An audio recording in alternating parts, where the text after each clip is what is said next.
Hello, everyone. Welcome back to another episode of Grid Live Encore. I'm Ben Schneider, joined as always by Brandon Crossland and Joshua Birch. Brandon, Josh, how are you guys doing tonight? All's good. All is good too. Looking forward to it. And starting, was it day 3 of 9 or something? I'm on the Grid Network every day.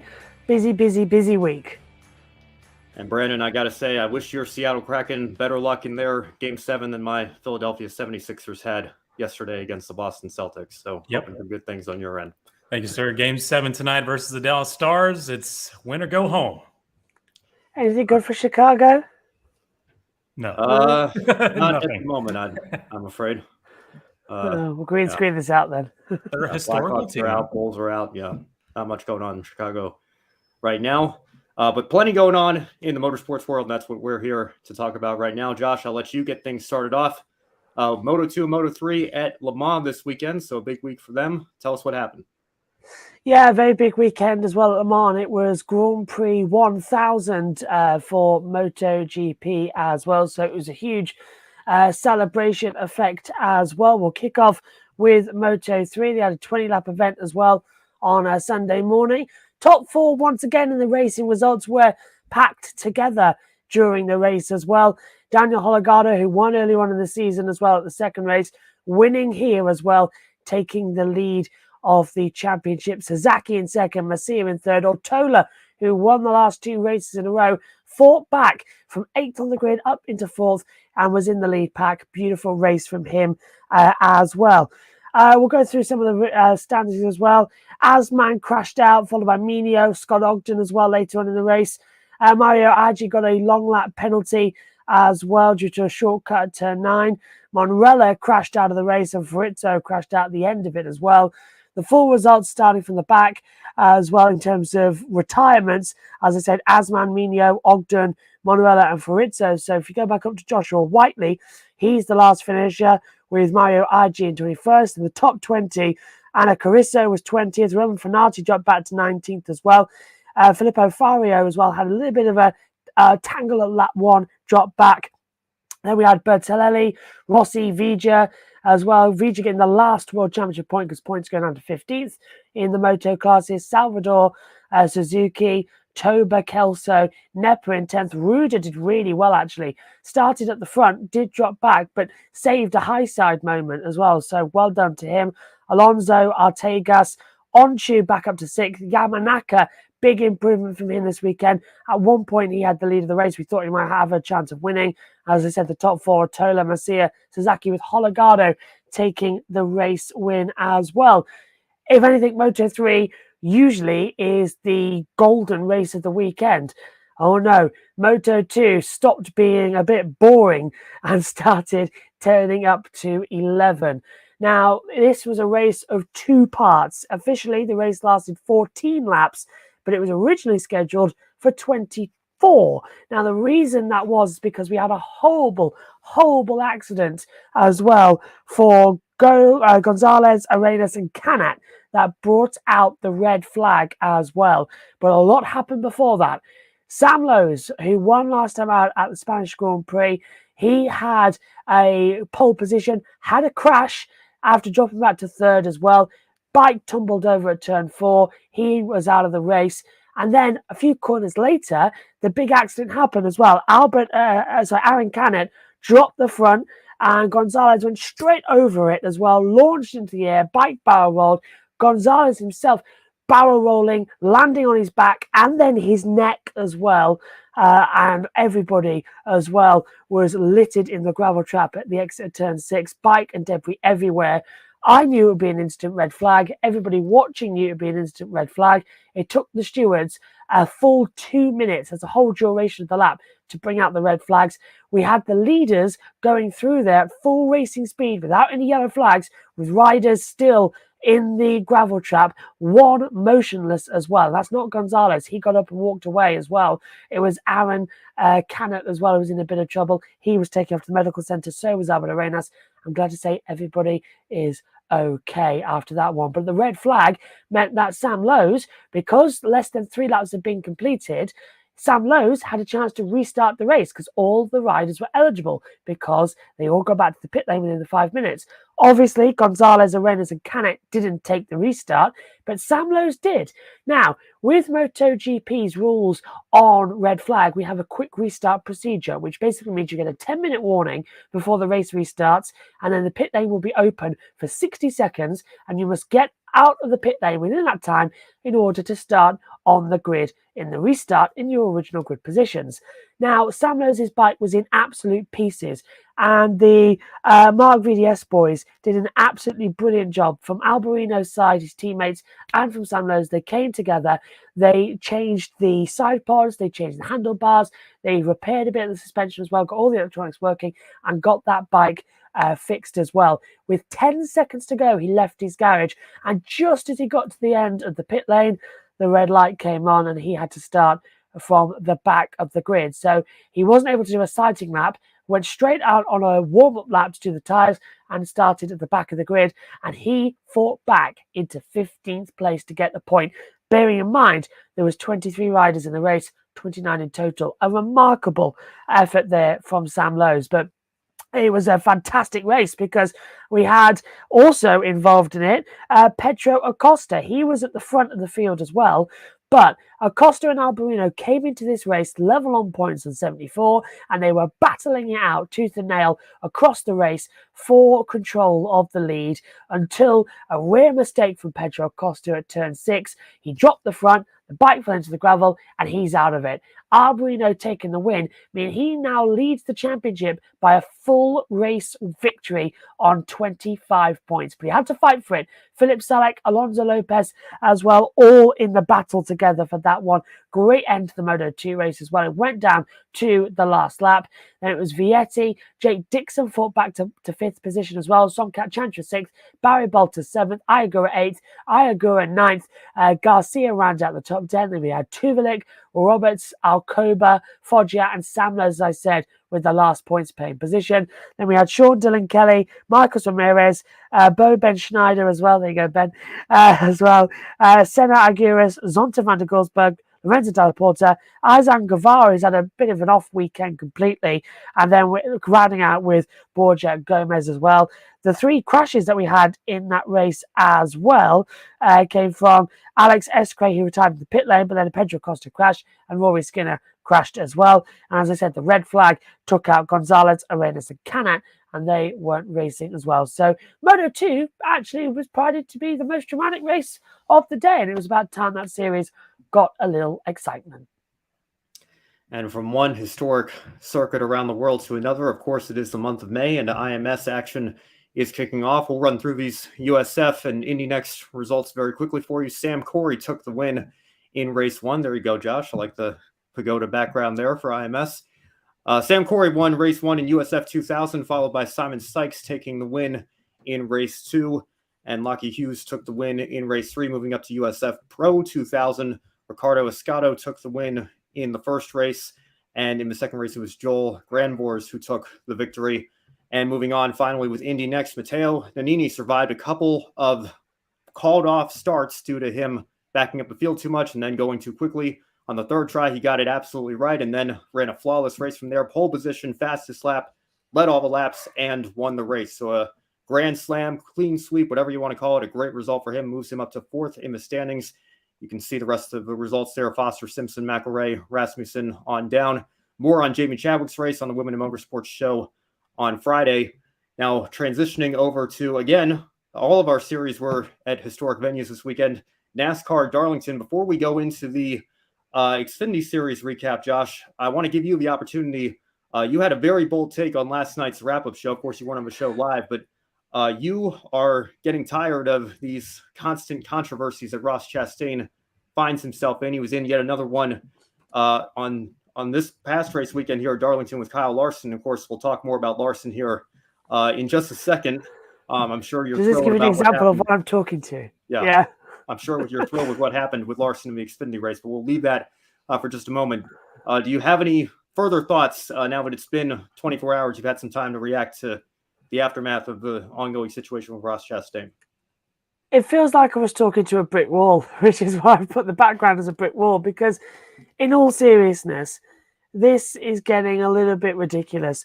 Now, myself and Matthew Owens as well were talking on the USON commentary of the race, and he asked me as well, what was your take on it? Is it fair? And I said, to be fair, this is getting a bit ridiculous now with the amount of times he's crashing, the amount of times he's putting himself in the position of being the negative value as well. And he asked me as well, but if we penalise drivers who go for moves that don't have the aggression's part of the game. And I said, you can have aggression. Aggression is needed in this game. If you don't have aggression, you should retire, because you need to have that. But he needs to control himself. He needs to be accountable, and he's not being accountable. And he's sort of being too rash. And it's, as I compared it on the USN stream, and I think I said it yesterday as well on the grid show, it's like a spoilt child, that mentality. The parents are just letting him get away with everything. The parents being NASCAR as the chief. He's not getting penalties. He's not getting race bans. We saw Bubba parked for starting a fight last year. Was Ross Chastain parked this weekend? No, he wasn't. And I wonder why. I really do as well. And I'm starting to get a little bit sick that Ross Chastain can do no wrong.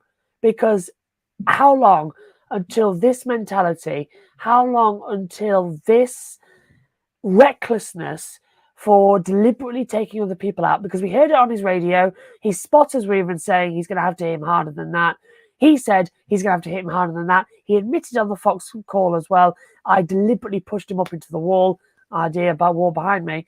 How long is it until he gets that? It's like trying to get through a brick wall. It is ridiculous. My opinion, bench him for a race and make him learn the lesson. It's fine to have aggression. It is fine. But you've got to realize there are times when to release that aggression with a well-planned move and not just risk it all. It is win it or bin it with him. It's the same mentality that we see from Marc Marquez as well, Max Verstappen, all that. Everybody's great in their field, but it's win it or bin it. And that is not the name of the game. There is so much more on the line than one person as well. He may be leading the standings. He's very quick to be leading the standings. But if he keeps making these errors, keeps making these mistakes, keeps getting allowed to be getting away with it, he will not be the champion. And to be fair with you, I think they need to do something now before he takes somebody out and somebody gets seriously, seriously hurt. Yesterday, he caused a big one. Nobody seemed to care. It's getting ridiculous.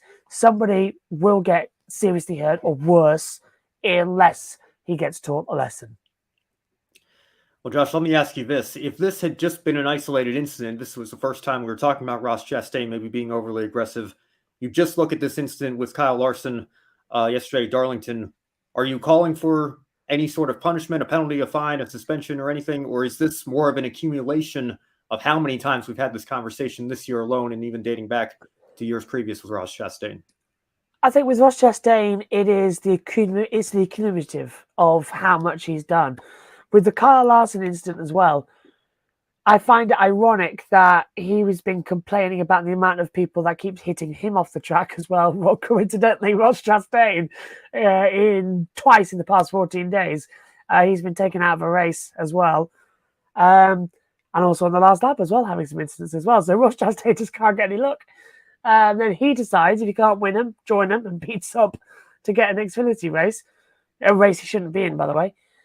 But no, with Kyle Larson as well, that's a one-time thing mainly, isn't it? That's a separate incident. I'd still call for him to get a sanction in terms of he gets a very stern thing from the street, say, hey, look, you cannot do that. That is no place as well. But looking back on the accident that you sent us as well, that was a race to the line, last corner, and there was no room on the outside. It was very much they were racing together. I would say racing incident, but it still can't be accepted. Can't be accepted to deliberately hit someone. Can't be accepted to do that as well. Always leave space for fair racing. What we see with Ross Chastain is he deliberately does this. He deliberately goes out to push people into the wall. He deliberately goes out to start fights. He deliberately goes out to say, I'm the best. You come and get me. And if you try, I'll put you in the wall. And that is not on. It needs to be held accountable. It's the amount of times he's done it is the reason I think everyone's getting annoyed. For the same reason, everybody got annoyed at Bubba Wallace for doing exactly the same thing, and have since got annoyed at Martin Truex Jr. for doing exactly the same thing. It's too often that this happens. Well, Josh, I think that's a nice segue into the Xfinity race, which, as you mentioned, involved Kyle Larson. I know you're absolutely thrilled that a Cup driver pulled an Xfinity win again. But as you mentioned, it was a thrilling finish, to say the least. A finish some are calling the finish of the year. But something that I think got lost in the aftermath was what happened after Kyle Larson crossed the line. John Hunter Nemechek, the other driver fighting for the win, he did this as he was crossing the start-finish line. My friend Nick Olson captured this. His tweet kind of went viral. I'll show you guys the footage now in case you missed it. This was John Hunter Nemechek coming to the checkered flag to salvage the finish he could after getting spun out off the final corner.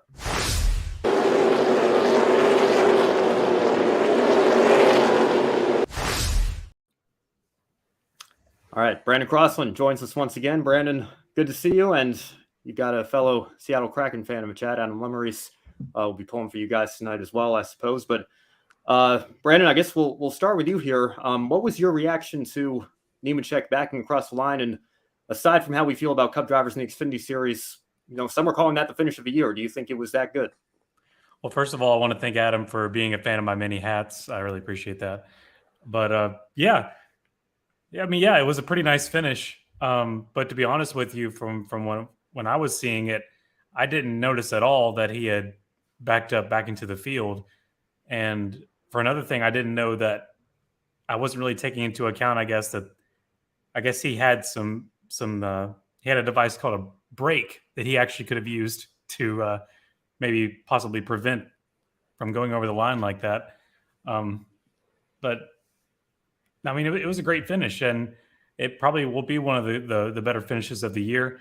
I was more concerned about, I thought Larson had dumped John Hunter off of 4, but after seeing that different angle they were providing, you could see that he definitely they were colliding into that wall off of 4, and consequently that just ping-ponged him back onto John Hunter Nemechek. And so it really changed the storyline in my head anyway after seeing that different angle. But John Hunter trying to scrap every position he can. He still was passed there at the end there at the line by somebody else. I think he finished third. No, fourth. He's fifth. Yeah, finished fifth after all that. So even after all that effort, he still can only muster a top 5. Was it worth it? I think he was really lucky that all those cars were able to maneuver around him. That was, I mean, you got to look at it as a safety standpoint. It was very dangerous to do that sort of thing. But you can't, again, and another point, you can't tame a race car driver. They're going to do everything they can in the blink of a moment to try to scrap to the line. He's been going all this time. He's going to try to get that final lap in. No way he's going to stop. You can't tell them to stop. And for safety's sake, they're going to go for it. And that's just in their DNA for better or for worse. I think he was channeling Ricky Bobby, wasn't he, as well, driving backwards across the line? Yeah, there you go. I think the common sentiment that I heard was, just once we want to see these great finishes not ruined by an accident on the last lap, because we see it all the time, of course, at super speedway races, and then, you get a great battle between Larson and Nemechek here, and it's unfortunate that it ends with one of them in the wall, and then, I guess, putting it in the wall again, trying to reverse it across the line as fast as he could. Josh, again, we talked about this on yesterday's show, maybe you having a slightly different perspective, being more based in Europe with the European style of racing here. Have you ever seen a move like that? Somebody trying to back it across the line as fast as they could to salvage what they can? I've seen Nigel Mansell pushing his car across the line in Dallas in '84 when he ran out of fuel.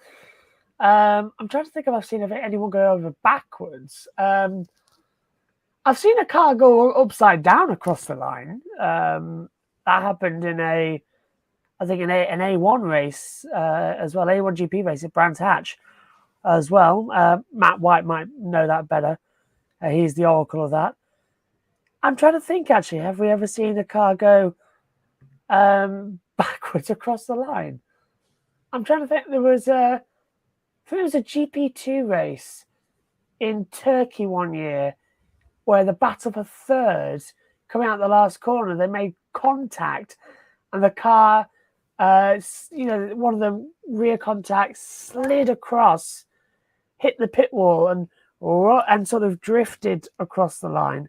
I think that's the closest I'm getting in my head, but that's going way, way back. I think 2011.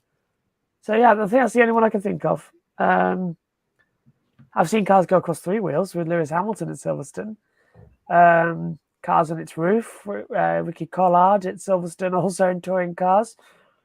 No, I've never seen one go backwards itself. Really, no. I've seen MotoGP riders cross the line on their bottoms when the bikes had a high side at the last corner and they skid across the line. Well, I guess that counts. Yeah. I think it does. I think it did actually, because I think the transponder was in their seat at the time, so I think that works. So their body has to make it across the line in MotoGP. Is that the role of it? Yeah, it is either really at the moment. Now I think the transponders are back on the bikes, but in those days they were in the suits as well. That was where was that? Brno, I think, Czech Republic. Don't know what year though. They all merged into one after a while. But Megan told me recently that the Czech Republic isn't the Czech Republic anymore. So I don't know what the Czech Republic is nowadays. Yeah, I'm out of touch with geography. I bet Carl Edwards wishes the transponder was in his suit at Talladega in 2009, and Ricky Bobby as well, I suppose. Want to say hi. I guess we have a new viewer over on Twitch, Bayrak Taribo. We're doing all right. We're not talking F1 at the moment. You can catch the wrap-up shows on Sundays. That's when we usually talk F1 there. This is the Encore show. We talk about the feeder series. So no F2 and F3 this weekend, but there will be next weekend at Imola. And also, again, nice little segue here. Preview this before you go, Josh. I know you're going to be thrilled about this one as well. Truck Series is back at North Wilkesboro, as is NASCAR's Cup Series for the All-Star race. There are five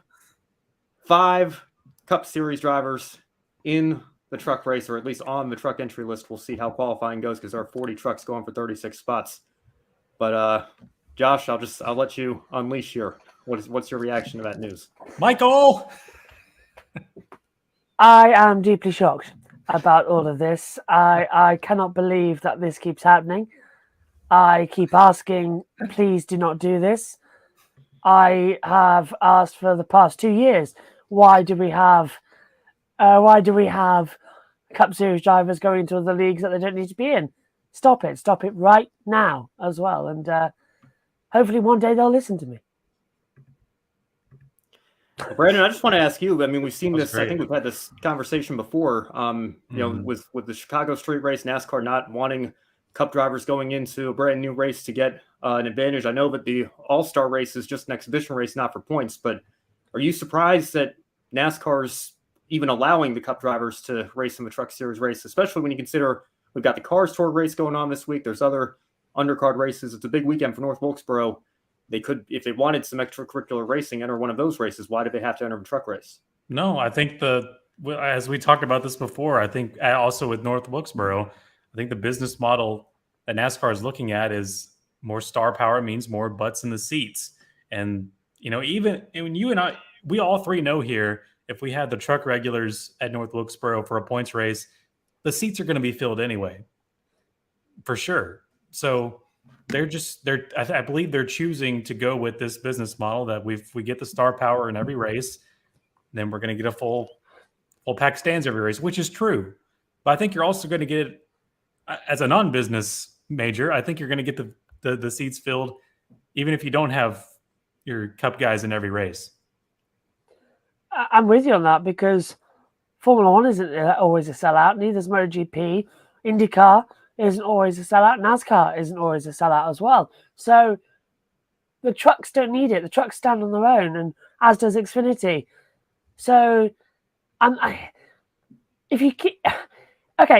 their thing is bring the stars in to make our series more popular. Grow your own series. Grow your own stars. These are the stars of the future.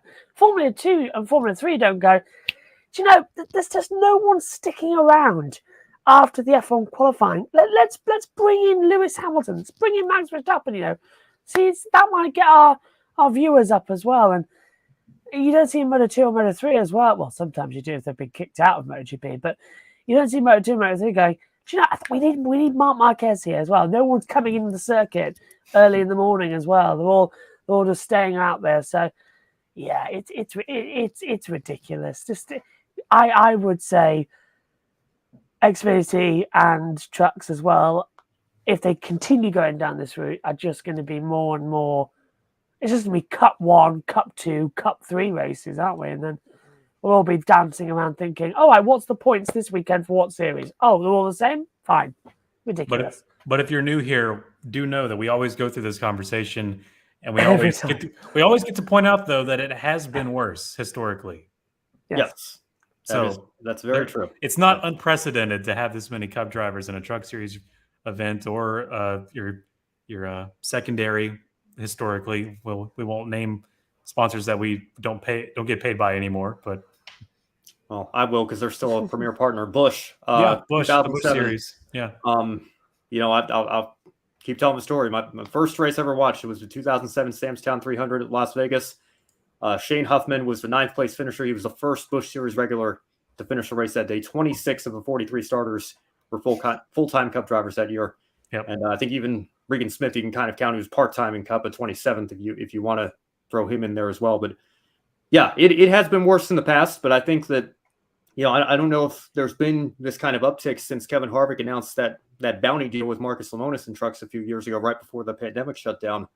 I feel like once they put the hard limitations on them, and once, obviously we've had the points declaration rule for years. Brandon, and you and I have talked about how we think at this point that's kind of outdated with the limitations being on them anyway. Nobody's going to win a championship running just a handful of races, but I don't know. I feel like more and more drivers are taking advantage of the loophole in the rules that's still allowing them to come out a few times a year. And, you saw what happened in the Big Machine Xfinity car last year, where you had a Cup driver come in for a few races, and then another Cup driver, and then another Cup driver, because the limitations are on the drivers themselves. It's not on the car. I mean, heck, we saw it this weekend. Kyle Larson is, how many Cup drivers have gotten behind the wheel of that 10 car this year for how many races? So it's kind of annoying, and I guarantee you I that twitched.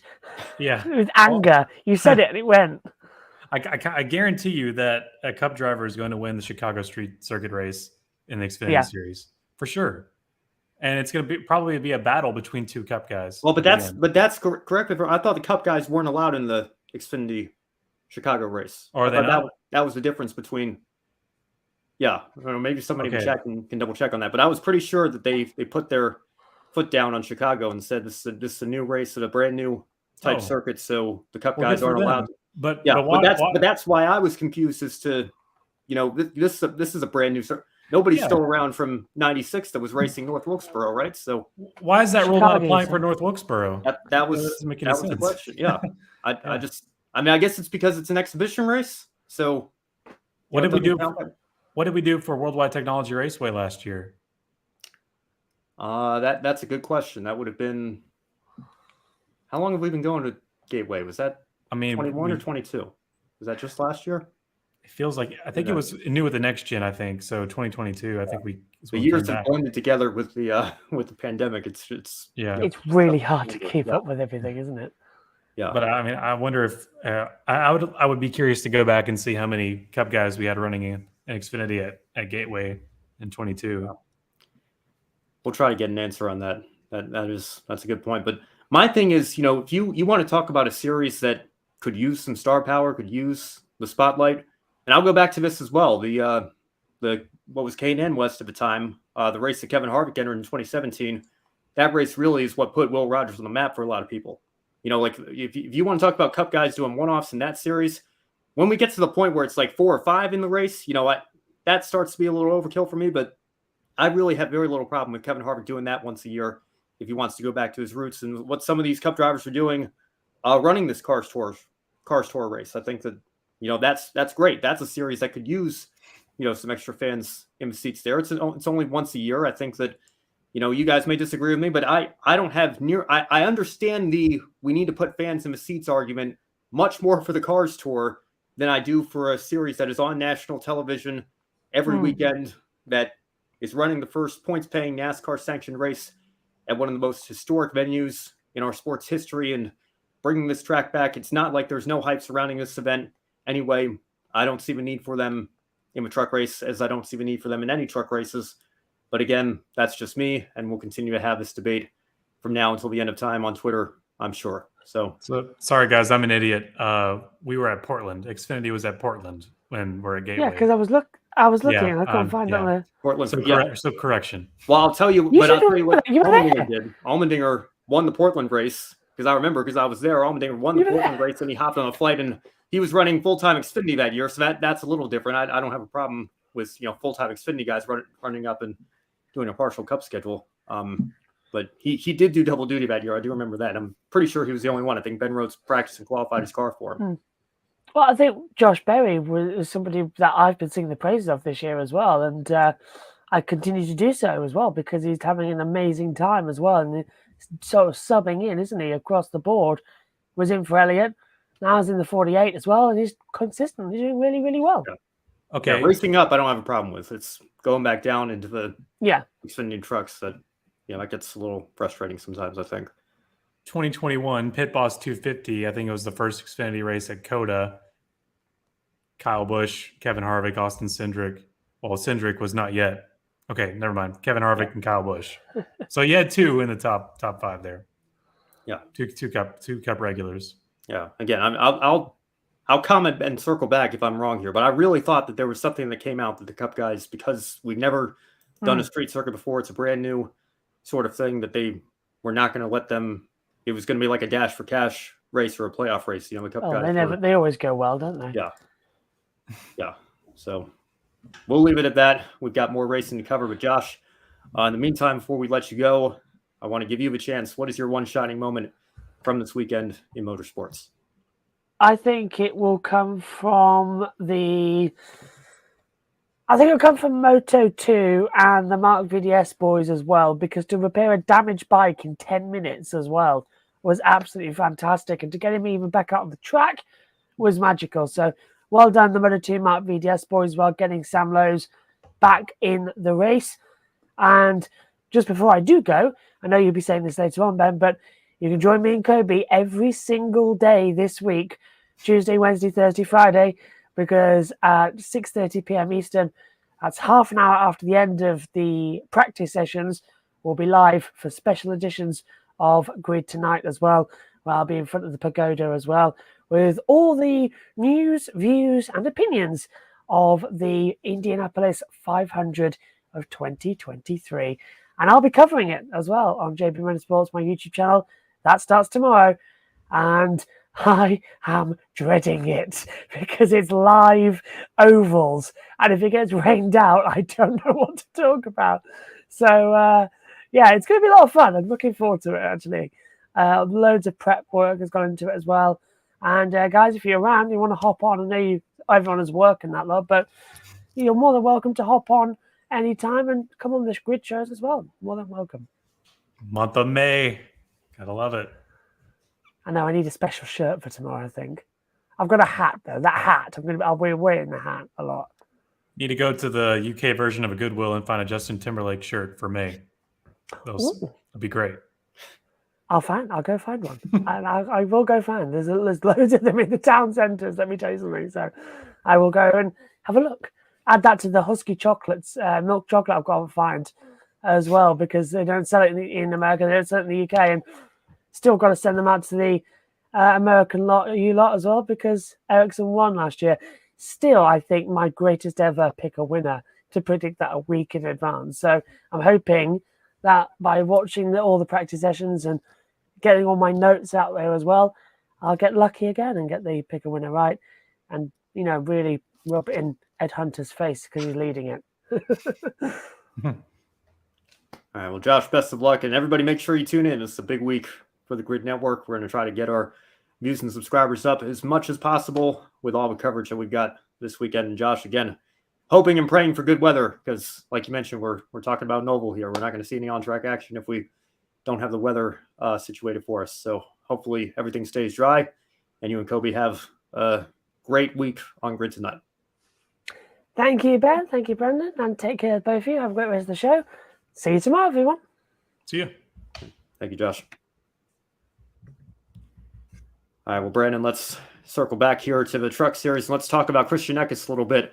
Back on track, getting a second victory of the year. He survived multiple overtime attempts and a late race restart and almost had to survive another attempt. It was very, very close whether or not he took the white flag or not, but he was able to get to the white flag as they were wrecking again behind them. And Eckes took the win ahead of Stuart Friesen and Tanner Gray. Great run for him in third. I'm sure Josh is happy William Byron faded back to fourth there a little bit because Byron and Raja Caruth actually as well were in a battle for the win there that looked like it was going to be shaping up to be something really good. And then, of course, we had the overtime situation kick in. But, Brandon, I want to ask you this. We've seen Eckes, go to victory lane twice this year. He's fifth in the point standings right now, but he's kind of been up and down. Are he and the McAnally-Hilgeman Racing team true title contenders, or do we need to see a little bit more consistency from them first before we put them in that category?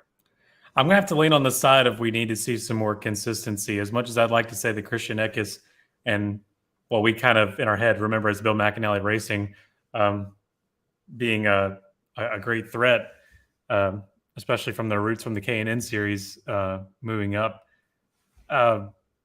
He had a great run and great win at Darlington, but the one quote that really stuck with me is that he, in victory lane, or at least at the start finish, he didn't really feel that excited because he said the truck was so good it just kind of drove itself. And you mix that with him saying that it had been a rough couple of weeks, and that kind of surprised me because I don't know how to really gauge where his momentum is going with this team because he's had a rough couple of years, really just trying to maintain the career and everything, and has got an impressive 2 wins already on this season, which is great compared to the last few years for him, and also a pole under his belt. So I really don't know how to gauge where they're going to go to next, but definitely need to see some more consistency if they're going to progress anywhere in the rounds once we get to the playoffs. Towards the end of the race, I was hearing something on the broadcast that I had to double check because I couldn't believe how spectacular the parity has been. Not only do we have I think it was 7 different winners through the first 7 races, but they came from 7 different teams as well. I think it was actually 8 now that I look at it. 8 different organizations, 8 different drivers going to victory lane. So the parity in the Truck Series has been absolutely spectacular to start the season. Christian Eckes, of course, being the first repeat winner.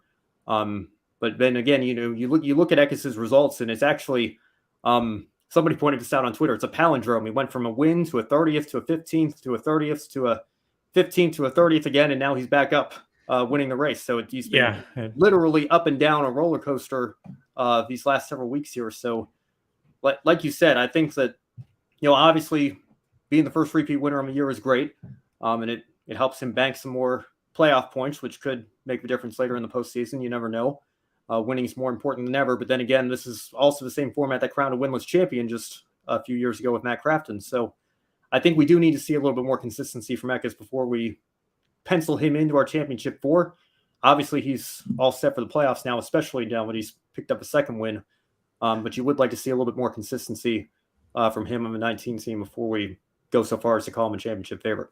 Yeah, the best thing for them, and of course with all the other playoff drivers, the best thing for them right now is they've got that pressure off of them, and they've got time to kind of settle down, not be so paranoid about winning. Just, okay, how can we get this train moving in a more consistent way and not just moving like this from week to week? That's no way to get towards the end of the season. We want to see some better consistency out of Christian Eckes. Yeah, well, I have to say, Eckes was driving a beautiful truck. I hope the race win diecast gets offered because Herschel McGriff's diecast from the 2018 West Series race that he ran unfortunately didn't hit the minimum order quantity. So hopefully they offer this one, although I think Eckes' standard diecast DMP'd as well. So I'm not too hopeful, even if it gets offered, that it might get made. You can always hope and pray, I suppose. But it's a beautiful, beautiful throwback truck. And we'll talk a little bit more about Throwback Weekend here a little bit later on in the show. Brandon, I don't know if you want to follow up real quick before we go to ARCA East. Yeah, like as soon as I saw that paint scheme, I wanted to make sure I got that to you because I knew the Herschel McGriff on it was going to be something you wanted to see. Yeah, great tribute to a great driver, and now finally again a NASCAR Hall of Famer. Long overdue. Still so happy for Herschel and his family that He got inducted earlier this year. But again, we'll talk more about Throwback Weekend here in just a moment. We've got one more race to talk about. It's the ARCA Menards Series East, and it was Luke Fenhouse, the name SRX fans will certainly recognize, taking the win. A little bit unexpected how he got it, though. William Sawalich had, I think, a 3.5 second lead on him and appeared to be coasting home to an easy win as he was coming around turns 3 and 4. The caution came out. It was a situation very similar to the All-Star race last year with Ryan Blaney, where he was coming to take the checkered flag. The only difference is, fortunately for Sawalich, he didn't take the window net down. He recognized soon enough that the job was not done. Unfortunately, unlike Ryan Blaney, he ended up fading to second. Now, our former colleague Casey Campbell had his ARCA preview show with ARCA PR director Charlie Krall earlier today, and Charlie himself gave his take on what happened at the finish, and we'll play that for you right now. For people that might not have watched or something, can you explain the last lap of the race and from the series perspective on that? Because I know that maybe some. Right. So coming to the checkered to complete lap 200, Rita Goulet spun directly in front of the leader, which at the time was William Sawalich. So we put the caution flag out as you would when there's a car stopped directly in front of the leader. And per our rule, we go into overtime. And our overtime rule is that if a white flag has been displayed, we will have a 1 lap dash rather than a green followed by white followed by checkered. We will do a green and white together followed by checkered the next lap. And that's what we did.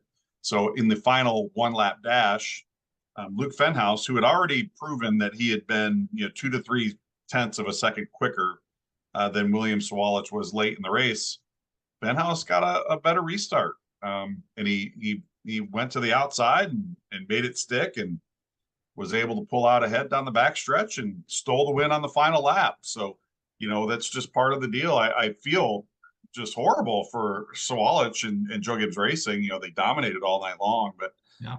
That's why we run. That's why we run to the checkered flag, man. It's not over till it's over. All right, again, that's ARCA PR Director Charlie Krall breaking down the finish to this weekend's ARCA East race. Brandon, of course, you know how I feel about overtime, generally speaking. I personally think the green/white checker, green/white checker, I should say, is particularly gimmicky, but it's something we see, I suppose, at short tracks all across the country. It's something that ARCA has adapted over the last few years. Was this finish worth it? It was certainly an exciting dash to the checkered there with Fenhouse and Sawalich, or do you think Sawalich got robbed of a deserving win that he was well on his way to? I think I have to be with the camp that Sawalich got robbed. I mean,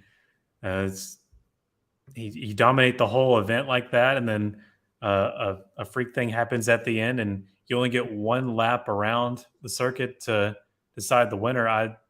I'm kind of nodding my head with some of these comments from this tweet that say that you needed 2 laps. I mean, as much as we don't like overtime, I think 2 laps would have got them up to speed, and then we would have had a fair fight. I personally don't think it was much of a fair fight. I don't know where you're standing on this, Ben. It's one of those difficult things to decide. Well, I think it's particularly bad on the super speedways, and granted, we didn't see that this year. But when you have, the broadcasters say it every time we go to Daytona and Talladega. It takes these guys almost a full lap just to get up to speed.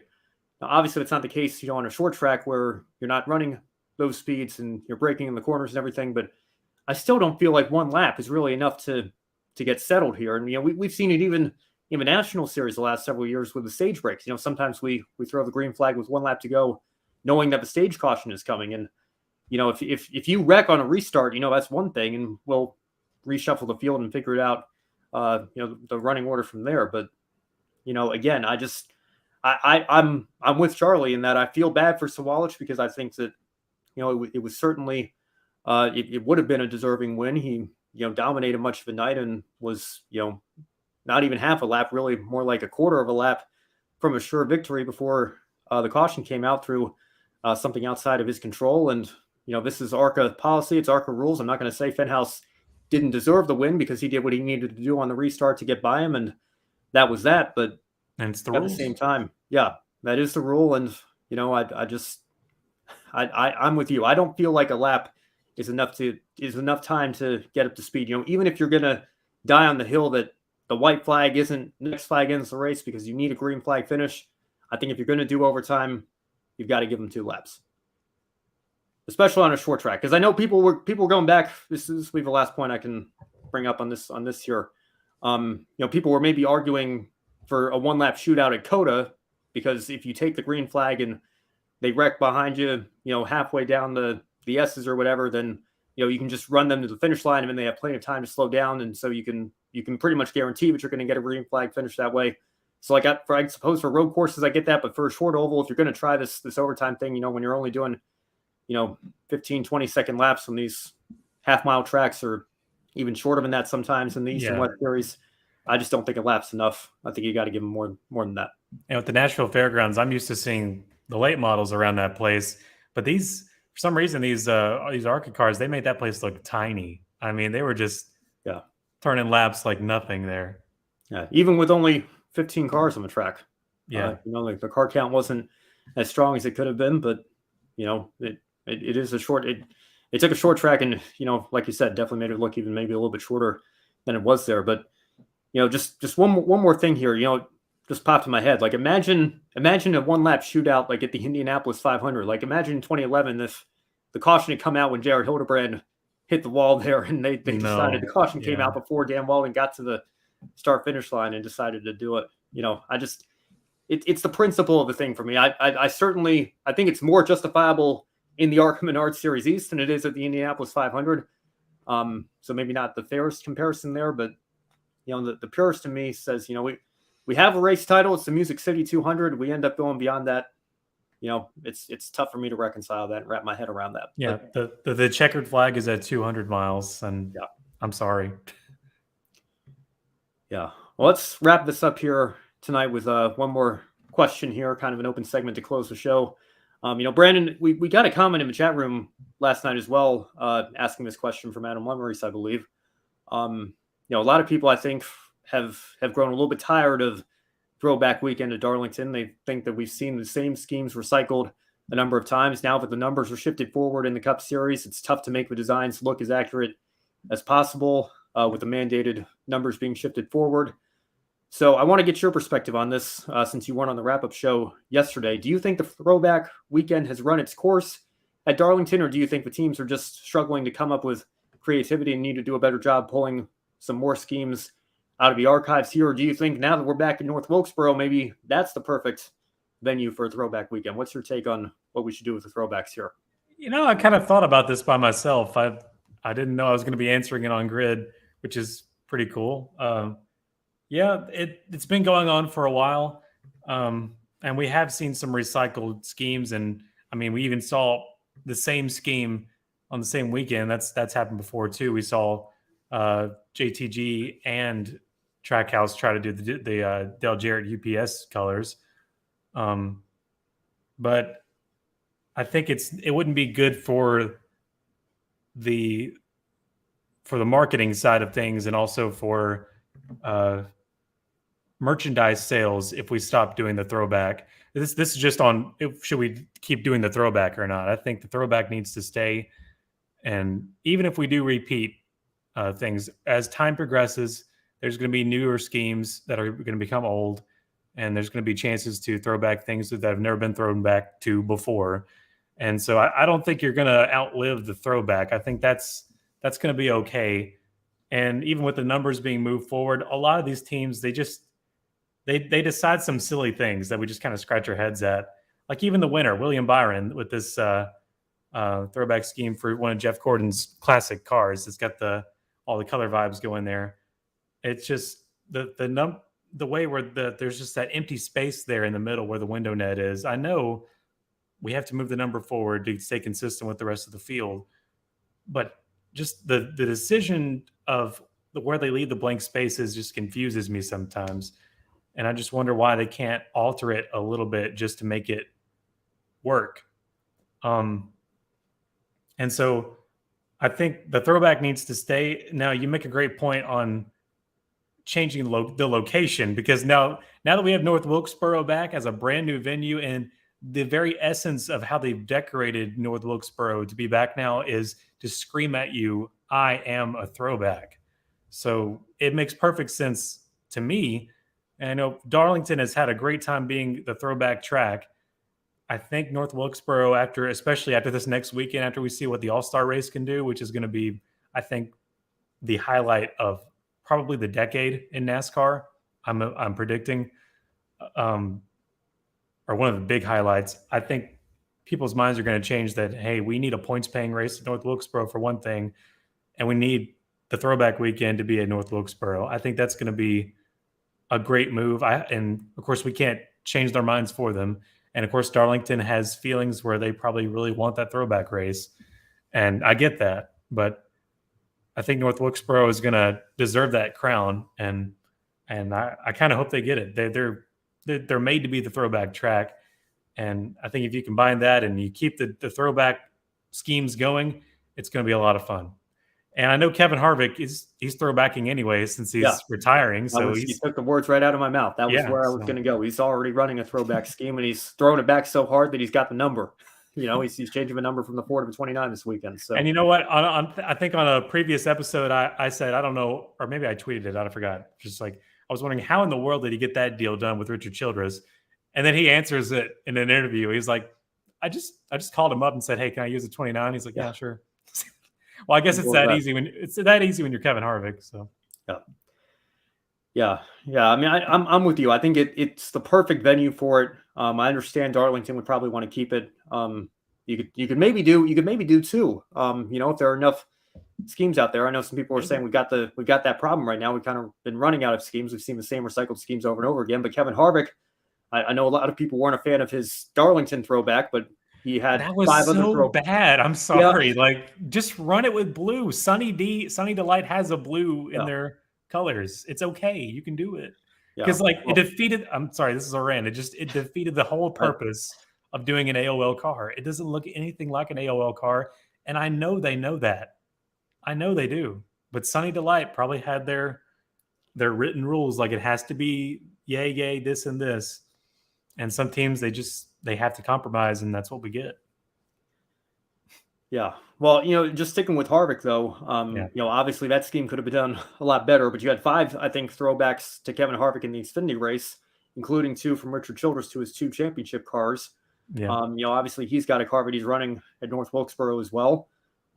Maybe, you could work something out there where, it could be an option to do it on either weekend. Cause I guess, the Xfinity Series wouldn't be, racing at North Wilkesboro unless they add that to the schedule next year. It's just Trucks and Cup right now.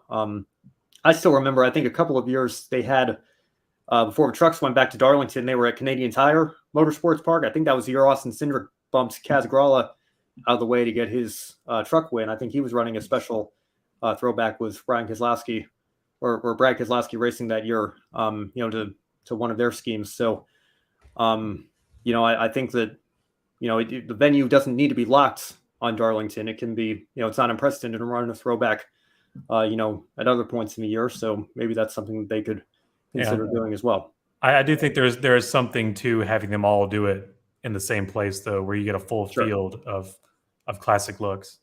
Yeah. Real quick, I want to ask you, I gave my thoughts on this yesterday. What did you think of Kyle Busch's throwback to his first win with RCR? Kyle Busch is that was a joke. Kyle Busch. I don't know if you saw. Oh, wait a minute, from Auto Club, yeah, from Fontana, that's pretty humorous. That's not the first time we've got that either. I think we've had other guys that won earlier in the year, and it's just that scheme again. But I'm throwing back for my win last year. Yeah, I thought it was clever, and I got to say, I think it was better than seeing the same Dale Earnhardt scheme for the 24th time from an RCR car. I think that would have been, because if you want to see complaining, you can go to Twitter. You'll see complaining about, all sorts of things. So, that's just par for the course, I guess. But if they had run, say the Wrangler scheme or something again for Kyle Busch and, given Austin Dillon something else, I think that, fans probably would have found a way to complain there. At least, the social media admin had some fun here, and I'm all for that. I thought it was a cool little thing to troll the trolls on social media. I thought it was nice. So we'll leave it at that. And look forward to the North Wilkesboro weekend upcoming here. That's us looking forward. Brandon, before we close out the show, let's look back at this past weekend. What's your one shining moment before we close out the show tonight? I got to give it to Raja Caruth in the Craftsman Truck Series this weekend. That was a great finish for that man there. 6th place at Darlington, and I think if it wasn't for that last restart, he would have had a really good run for the win. So, and also another great throwback there for Raja, and that is my one shining moment. Yeah, I'm with you. That was a great run by Raja Caruth, and something that I think he can certainly use as a confidence boost. 6th place, honestly, probably doesn't tell the whole story. He probably should have been in the top 3 at least. And like you said, was charging hard there at the end, fighting for the win. But I'm going to give my one shining moment to the guy who did get the win, and that's Christian Eckes. It's unfortunate how it played out, that it couldn't have been the fight to the finish naturally under green flag conditions, and that we had to survive a couple of overtimes to get there. But like I said, a big momentum boost as well for Christian Eckes after an up and down stretch that he's been experiencing, and we'll see if he can use that positive momentum moving forward as he fights for a championship here as well. We're now closer to the end of the regular season than the beginning of it for the Truck Series. Kind of hard to believe. Again, of course, the playoffs start much sooner in the calendar year. It goes fast. Trucks do. It certainly does. Well, that's going to do it tonight for Grid Live Encore. So thank you all so much for watching, and be sure to follow us on all of our social media platforms: Twitter, Facebook, Instagram, TikTok, Twitch. We got a viewer from Twitch tonight. We're streaming over there as well as LinkedIn. Make sure you're following us everywhere, but most importantly, on YouTube. Help us continue to reach our goal of 1,000 subscribers. We're hoping for a big month here with all the coverage, and we'll get to that here in just a minute. Make sure you're staying tuned to everything we've got going on over the next couple of weeks here at Grid Network. Hit that subscribe button if you haven't already. If you really liked what you saw tonight, you can take 5 minutes after the show to invest in our Patreon. Help keep us on the air throughout 2023 and beyond. Our long-term goal of $500 per month will allow us to begin attending races on site on a more regular basis, expanding our coverage for you, the viewers. And as always, a special thank you to our patrons and monthly investors, Colin Deschelle, Mark, Robin, and David. Your support means the world to us, and it is very much appreciated, as it is for those of us who have bought us a cup of coffee. If you'd rather make a one-time donation, you can visit the Buy Me a Coffee link in the description box below as well. You can buy a coffee for your favorite on-air talent, and any amount will help us continue to grow our motorsports media outlet. Now, looking ahead to our upcoming schedule starting tomorrow and all week, Grid Tonight will be on the air at 6:30 p.m. with Kobe Lambeth and Joshua Birch at 6:30 p.m. Eastern Time, I should say. Grid Tonight covering all the on-track action from the Indianapolis Motor Speedway as we continue to move closer to the Indy 500. On Friday, Joe Samniego will be back on the Women in Motorsports show with Daniel Zeri. And of course, you can stay tuned for more Grid Live coverage all throughout the weekend, a pre-race wrap-up and encore to follow. Trucks are at North Wilkesboro along with Cup for the All-Star race. We'll see how we cover the All-Star race. I know that was an encore race last year. We'll see what we do with our Grid Live coverage this weekend. We'll let you know as the date draws closer and we get a plan on that. ARCA East will be back at Flat Rock. I know that's a very highly anticipated race for them, their final standalone race of the year. And then F2 and F3 are back as well, accompanying Formula One at Imola. Brandon, any final thoughts before we sign off for this evening? Man, I'm just really thankful the All-Star race is at North Wilkesboro. What a treat we're in for. I can't believe we're here. And I'm really excited for what's in store. It's going to be a lot of fun. And also wanted to announce that my station, we're a MRN and PRN affiliate at my local radio station that I work for, and going to get an opportunity to interview MRN's Jeff Striegel. And I talked to him about the All-Star event this weekend, and really privileged to do that. So looking forward to all the festivities for the All-Star weekend, and it's going to be a lot of fun.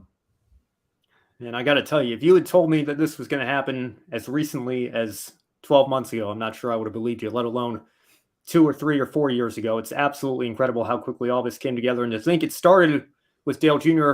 tweeting out that he's got the keys to the track and wanted to take some weed rockers to it and get it scanned for iRacing, because everybody just assumed that it was going to be gone and nature was going to have taken it back sooner rather than later. And that kind of got the ball rolling on this whole process. Now we've got the All-Star race and the Cup Series.